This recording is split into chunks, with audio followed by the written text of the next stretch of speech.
So I'm going to talk about that big debate. And apparently it's a pretty nice one because, I mean, that person that brought up the whole 10,000 make 210, that was the most real life scenario they could bring up. But what they didn't admit or talk about was, of course, but don't be the other 99% that said, Chris Miles was able to retire twice by the time he was 39 years old. But he's not content to just enjoy his own financial freedom and peace of mind. Chris wants you to have your own ripple effect so you can live free today. He's not the financial advisor you expected. He's the anti-financial advisor you deserve. He's jumping behind the mic right now, ready to make waves. Here's Chris Miles. hello, my fellow Ripplers. This is Chris Miles, your cash flow expert and anti-financial advisor. Welcome to the show for you that's for those of you that work so hard for your money and you're ready for your money to work hard for you by being work optional, where you have enough passive income so that you can quit if you choose. But guys, I know it's not just about living rich, it's about living a rich life, because as you're blessed financially, not only can you take care of your family, spending the time doing what you love with those you love, but you can also bless the lives of those around you. That is what it means to be a Rippler. And I appreciate you guys allowing me to create a ripple effect through you in your lives today.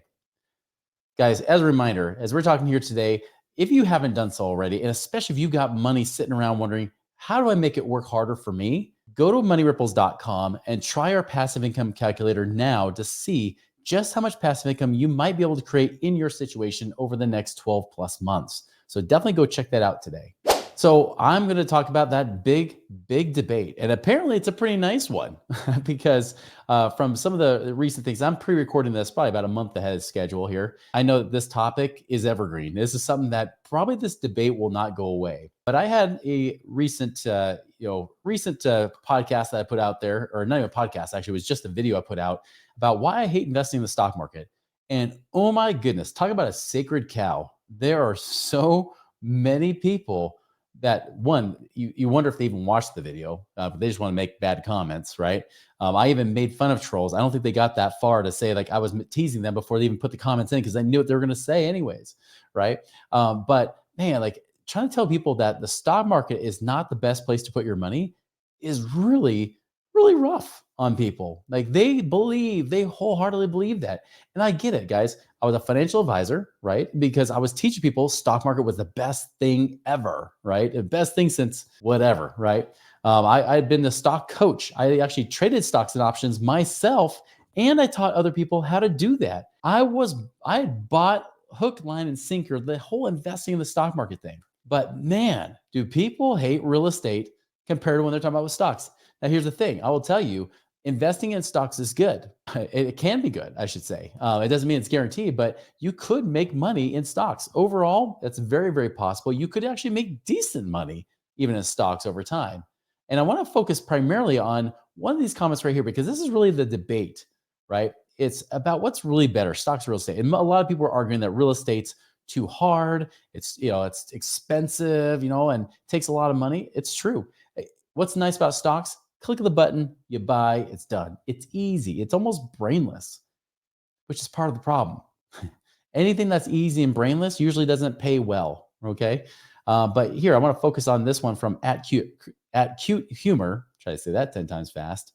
They say, it's time in the market that makes money. So they talk about my in-laws put $10,000 in this particular mutual fund in 1994 when my wife was 16 years old. She never spent a dime of it, never added a penny to it. So basically, they put 10,000 in there and let it sit there for really the last 30 years.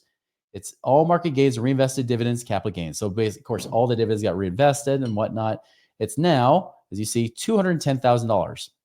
The magic of compound interest is real. They're right. Think about it. $10,000 you put away 30 years ago to create a 21x, 21 times what it is today. And even when I heard that number, I was like, that's pretty dang good. But then I thought, wait a minute. 1994, again, 30 years ago. What is that real interest? Well, guess what? I got that one here for you too. So I actually put this in the comments. I said, let's see what 10,000 in 30 years, what's the real compounded interest rate of return? Notice, guys, 10.69%. Now, that's nothing to say that's bad, right? That's actually decent, but it's definitely not 12% like many people purport, is it? But 10.69% to get up to 210,000. Remember this as well. it's not just about how much the money that grows. It's also about how much income can you access. You already heard this many, many times, right? I wouldn't call it a rule, but the new safer guideline to use is I just got Pirates of the Caribbean stuck in my head. They're not so much rules as they're guidelines, right? So, but the guideline is this: is that 3% a year you pull out of mutual funds or things like that. So even if the market drops, you're still not pulling out too much. Remember, I did a video about Dave Ramsey saying you could pull out 8% a year, and the fund was going broke in about 15 years, right? Well, same thing here. So if you took out 3% of that $210,000, okay, cool. Well, that's going to give you about $6,300 a year.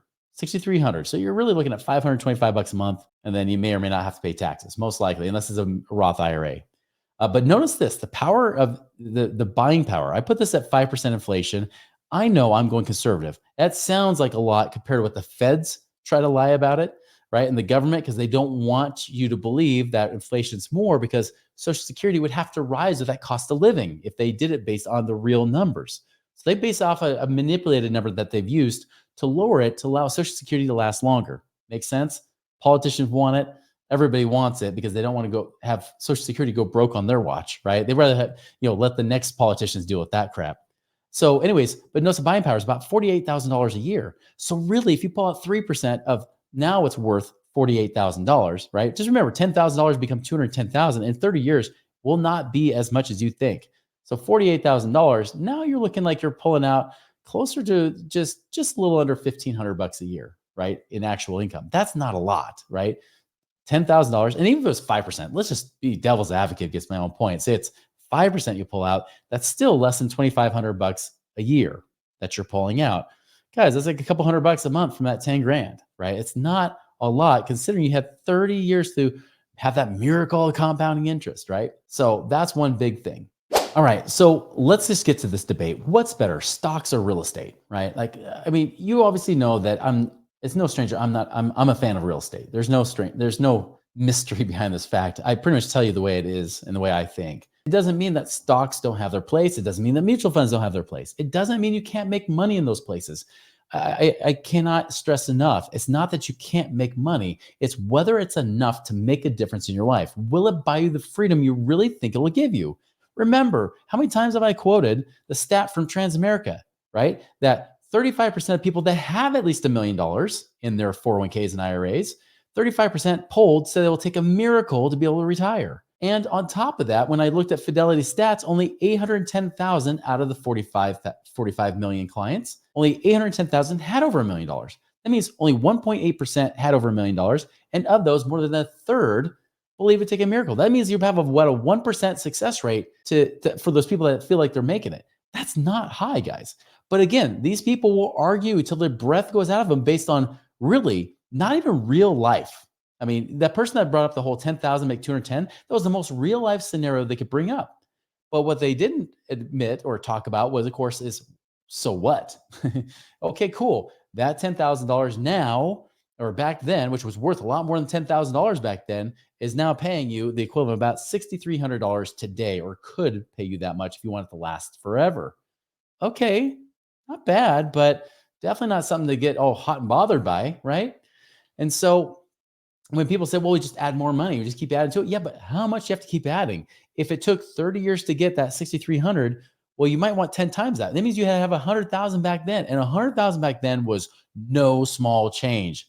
That was a large amount of money to have to do. And then wait 30 years of that large amount of money to then finally give you a 63,000 a year, which is not an incredible lifestyle, but something. Okay, so remember, you got to put this in context. Most people are talking about numbers in the market that they just heard somebody else spout off, or they maybe heard somewhere, and maybe they think they have data backing it up, but real life has taught us that's not the case. And so I said, you know what, let's just go with this. And so I'm running a scenario here, and I'm going to use a turnkey real estate property as an example, because many of them said, oh, they're just people flipping properties. That was the argument, right? Oh, it's expensive. You have to have a lot of money up front and yada, yada, yada. And they're right. You do have to have money. But then again, you have to have money and invest in the stock market too, don't you? I think that's kind of a fun point. But if they're like, hey, you want to spend $50 in the stock market? Yes, you can do that. You can start with very small funds and do that. But definitely not the long-term way to get wealthy, right? Again, I've never heard somebody say, Like they get interviewed by someone. It's like, how did you become so successful and wealthy? I saved a lot of money in my 401k and got my employer match. And after 40 or 50 years, now I'm living the best life in my nursing home. You don't hear that stuff, right? In fact, the most time you just hear people saying, I regret that I didn't do more. I didn't take more risks or whatever it might be. The truth is, if they did that with their money, they did take a lot of risks. And that's why they're in that nursing home, hoping that they might have the best colored rims on their wheelchair, right? So when we look at real estate, I know I just ticked off somebody just now. They're like, that's not nice, Chris. Stock market's amazing. I love it. You're a jerk. Well, you don't know what you're talking about. No, I probably invested more in the stock market than you have. I guarantee it. I've probably invested more in the stock market, done more with it, had more experience with it than probably almost anybody watching the show. Now, I guarantee there's probably some long-term day traders, swing traders. Hey, shout out to you. I love you. I know that you guys can make good money. So again, I'm not taking away from you, but I've been on both sides of this fence. And so I'm going to be on both sides of this debate here because I can hear your voices already. That's what keeps getting me to the point where you guys are like, just show me the numbers. Okay, I'm going to show you the numbers. Okay. So I'm going to take an example where $35,000 or $36,000, right? I was looking up a rental property. And by the way, the cash on cash return is not good. I put the interest rate higher, more like what you see today. The rate that was default rate was not the current rate. There's possibility they could buy down that rate. I'm not taking that away, but I wanted to go with actual market rates that you would more likely get because you'd probably be doing it on your own, versus like doing through a company that we might connect you to and getting a better rate on your mortgage. So I was like, okay, great. Well, let's put it like a 7.5% mortgage rate, so that's a pretty high interest considering, especially when you get an investment property. I lowered some of the numbers. I kept the inflation rate, the appreciation rate at 4%. The average nationwide long-term in real estate is about 4.5%. By the way, this is the number one thing that I used as a financial advisor to rip on real estate. I would show the Ipsen charts, right? Those charts that you see, like financial advisor bring them out, says if you invested $1 back in 1928, here's what it's worth if you put in treasuries and bonds. And then if you put them in the real estate, which is barely above inflation. And even what dollar was with inflation. And then here's small cap and large cap stocks. And they're like way up higher. And your $1 made you $5 billion. Okay, it wasn't that much, but it's like $100,000, right? After 100 years, that dollar became that. And so it looks incredible. Just like that person saying, hey, 10,000 became 210,000 in 30 years. Yeah, it looks incredible. What's the real return on that? Okay. So when they look at real estate, they're looking just at the price appreciation. That's what I was looking at as someone more in stocks and mutual funds. I was like, well, look at it. It barely outpaces inflation, according to the government inflation, not real inflation. Probably real inflation actually might be higher and faster than even the prices for homes. So anyway, so the price of homes, right? They're showing like about 4.5% to 5% is pretty typical nationwide. Again, every market's different, so when they're averaging out markets, some markets could be better, some markets could be more stable or steady. It just depends. But 4.5% to 5%. So I put it at 4% appreciation.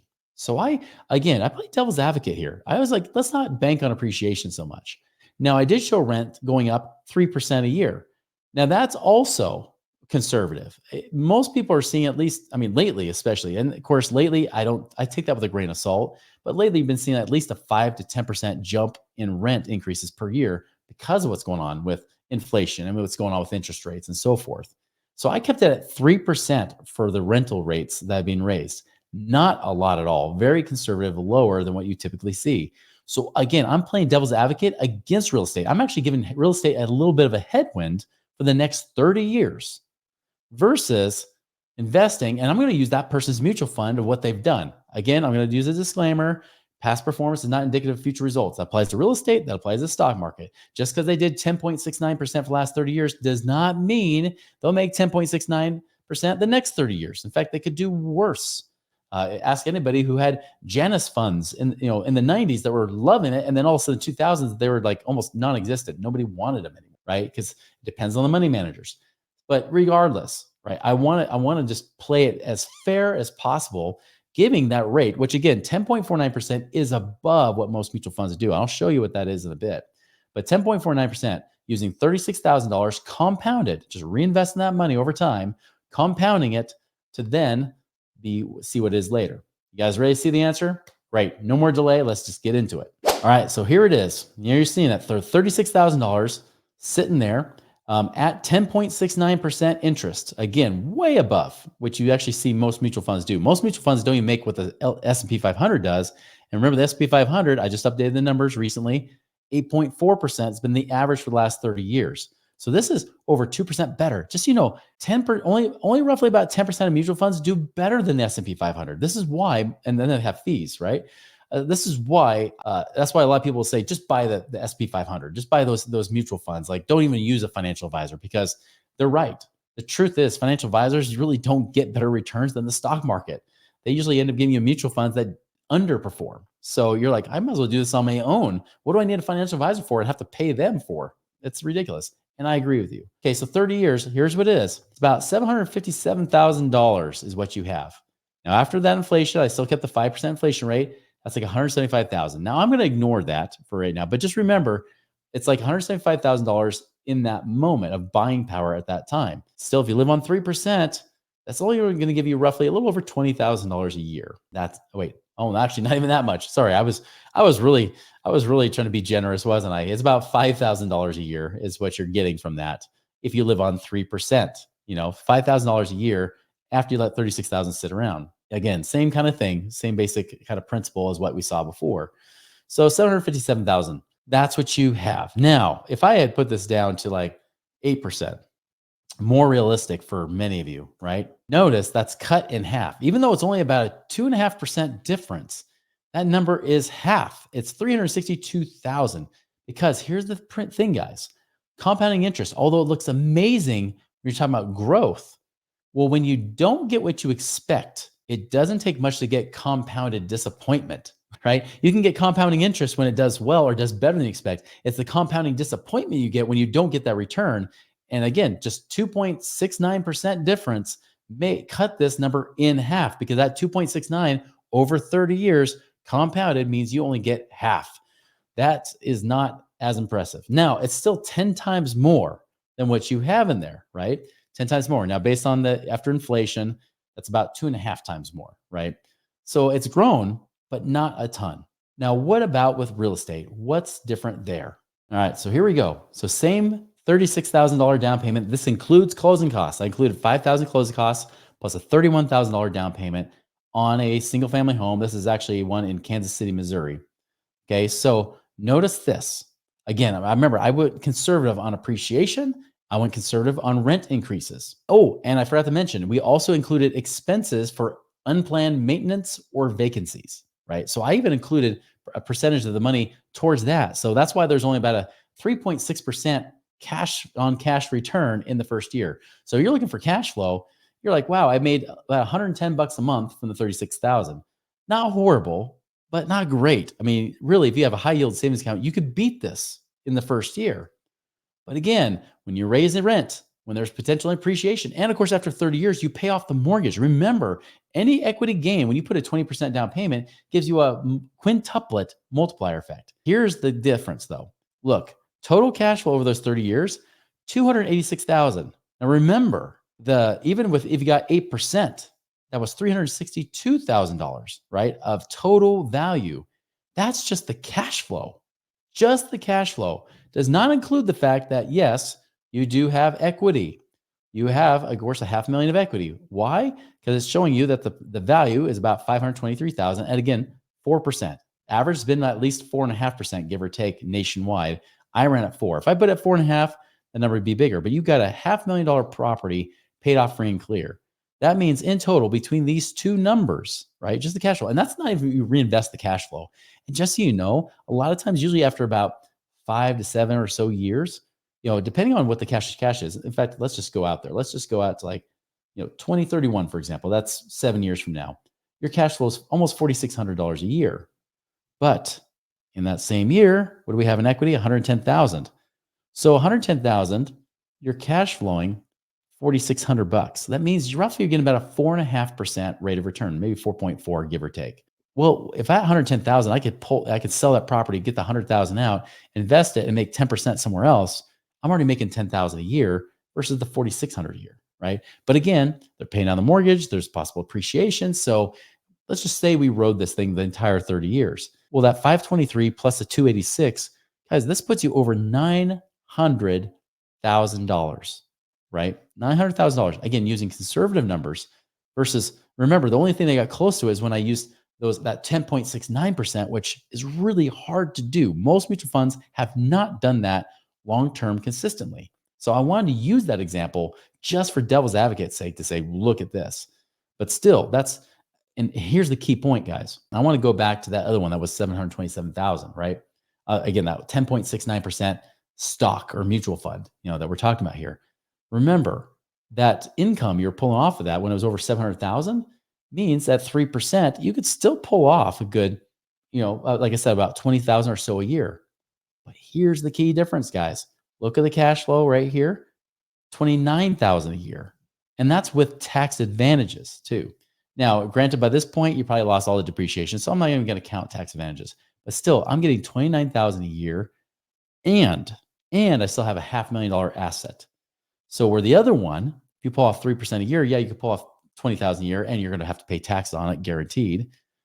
Yes, you could do that. However, the thing is that you're already making more income just off this one thing. And I said this, if you want to get accelerated a lot more, it's not just about just holding a property, buying it, and holding forever. You could do that. But the likelihood is once you get to a certain point where there's more equity compared to the cash flow, we're going to sell it, use that as a down payment for something else to get a much higher return on your money, right? Like that's what I mentioned.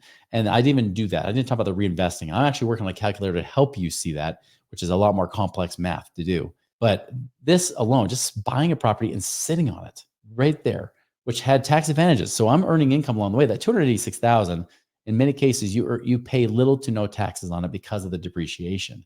You're able to pocket that cash. And again, if you even invest that cash along the way versus remember that other money was compounding. This is simple income coming in that we didn't compound, we didn't use. That money coming in could be used to compound and grow much faster. So even though it's 29,000 versus about 20,000, in reality, you could probably make a heck of a lot more than that with that money you could have been reinvesting over those 30 years. That total to be almost 300,000 in principal from the cash flow. Does that make sense? So already just using conservative numbers on real estate, it can easily kick the crap out of any kind of, even a great mutual fund, it can kick the crap out of it. And again, mutual funds, no real tax advantages. Roth IRA, yeah, you could have some tax breaks in the sense that you use after-tax dollars, it grows tax-free, comes out tax-free. That could be good. But now you're going to be waiting till at least 60. Well, what if you didn't want to do it in 30 years? What if you wanted to do it sooner? What if you're 20 years old in 30 years, you still have to wait another 10 plus years before you can touch that money without, penalties and things like that. Again, there's a lot of variables and stuff we could talk about here, right? But my point is really simple. It's just this. It's that again and again and again, real estate has been proven to work. And you know what? I'm going to show you one more thing as a bonus, because many of you will say, well, what if I don't want to buy a property? Because remember, the argument was, well, I don't have to deal with potential headaches. It's true. Stocks have less management, less issues to deal with. That is one huge plus that stocks have. So then someone might say, well, okay, I guess the most comparable thing to a stock would be if I invest my money with another investor. What if I put it into a fund that they have, or like I just loan the money to them? Now, if you loan money to people, of course, it's going in and out all the time. So the closest thing you might have to not having to like keep reinvesting all the time would be do a kind of a fund, like maybe it's a debt fund that paid you 10%. Let's just say it's 10%, and then you reinvest those proceeds. Well, let's look at it. Remember, this is only $36,000 we're using too, by the way. So here's what you have. You have $36,000 running at just the 10%, and you just reinvest it for those 30 years. Guess what? $628,000. You have less than that mutual fund. Remember, because that mutual fund did 10.69%. And so someone will even argue this, will say, well, that mutual fund did 10.69%. It did. However, because of the volatility of mutual funds, you cannot take out income all the time, assuming you're going to get 10.69%. Because if you do, you will run out of money fast, because you get a few market losses and then bam, because that disinvesting that I showed you in several episodes before, you're going to find yourself going broke. So here's the key difference, is that when you're getting paid like a contractual return, they're not paying you your principal. They are paying you interest at 10%. So where that person, even that 10.69 earning 700,000, you're pulling out like 21, 22,000 a year, right? Awesome. But guess what? Here, because I'm earning 10%, that 600,000, I'm actually pulling out 62,800 a year. I'm pulling out almost triple, all because it's about the income. Instead of focusing on compounding interest all the time, which is what the whole world does and what they get sold on. And that's why they get caught broke or just not as far along their goals as they wanted. They did ever consider that it's not about compounding interest, it's about compounding income. How can you compound your income to keep paying you more and more and more all the time? And by the way, 10% is it guaranteed? No, of course not. But is it guaranteed in the market? Nope. But at least depending on what kind of investment you're doing, every investment does differ. And of course, it does depend on who you invest with. That's probably more important than just what you're investing in. But, based on that alone, like, yes, there could be risk. You could lose your money. You could lose all of it. And mutual funds, you're not likely to lose everything. You can lose a lot. But of course, because they're spread out investing in so many different things, you could lose a lot and then it will take some while to get that money back. But here, again, you could lose everything, but you may not. You have that money, even if it reinvests, 628,000, that becomes 62,800. That 36,000 becomes 62,000 of income in 30 years. That's awesome. That's great. We like that a heck of a lot more than possibly getting 20,000 or even half of that. Remember, even getting 8%, you only get half of what that mutual fund had done those previous 30 years. You get a couple percent less, and now your income goes from what you expected, 22,000 down to 11,000 a year. Now you're looking at a massive difference between them. Again, I just want to emphasize this, guys. Like, there are no guarantees, but man, there's a reason why those that have done real estate, even when they've done it from an amateur standpoint, not being a real estate flipper, not a developer or anything like that, just an amateur investor, and then they have multi-million-dollar net worth. Why? Because real estate has been proven to work over the years. Never guaranteed. But man, track record wise, it's a heck of a lot better than the stock market. When someone says, "Oh, I think the real estate market's going to crash," I said, let's be honest. The stock market has had more historical evidence of dips than real estate ever has. There's been more years when the stock market dipped than real estate ever has. People look back at 2008 like, well, that market crashed. Yeah, that was an insane market up through 2006, 2007. Insane. Overbuilding when there weren't enough buyers. We're not even close to that yet. We still have way more buyers than there are people building properties right now. There's a massive really demand for those properties, where before we had oversupply of properties. So yeah, of course it's going to crash and correct. And I'm not saying that you wouldn't have a period of time where there could be flat markets. It could even be a slight dip. But man, the stock market, how many times have you seen that sucker dip? Especially in the last 50 years. A lot. So don't believe for one second, just because everybody's doing it, that that's the right way. Just because that's what you've been taught your whole life doesn't mean that's the right way to go. That's not the point, guys. The point is you should do what's actually been working for people. Don't be part of the 99% versus the 1% that would succeed. And maybe you could be the 1% that actually succeeds in the mutual funds, but don't be the other 99% that said, this was supposed to work for me. Man, I hope that financial advisor is fired, right? It's not their fault. To be honest, it's yours. You get to choose. That's the good news. You can choose your life. You can choose what you do with your money now. Again, I'm not going to tell you how to invest, right? That's not my job.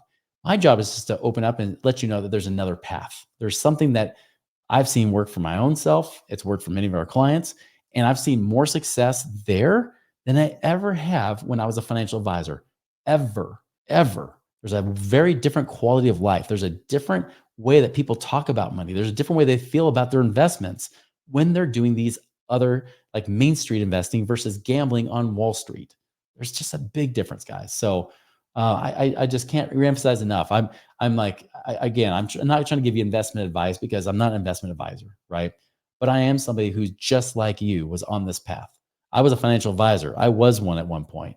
And then I left because I saw that this path was working for people, even people that want to retire young. It was working for them. Okay. Again, I've seen people screw it up, but I've seen a lot of people make it succeed. A lot more make it succeed than I've ever saw in my years. And this includes not just my 4 years of financial advisor, but even since the following really 18 years when I wasn't a financial advisor, that I saw evidence and saw what happened over time. Those people were still struggling decades later. It wasn't because I put them in a bad fund. It's because the market just didn't produce enough to fight and battle inflation. And as a result, it wasn't enough income that they could pull off. Remember, focus not on compounding interest, focus on compounding income. That is your real key to freedom and success in the shorter and longer term. Guys, make a wonderful and prosperous week. We'll see you later.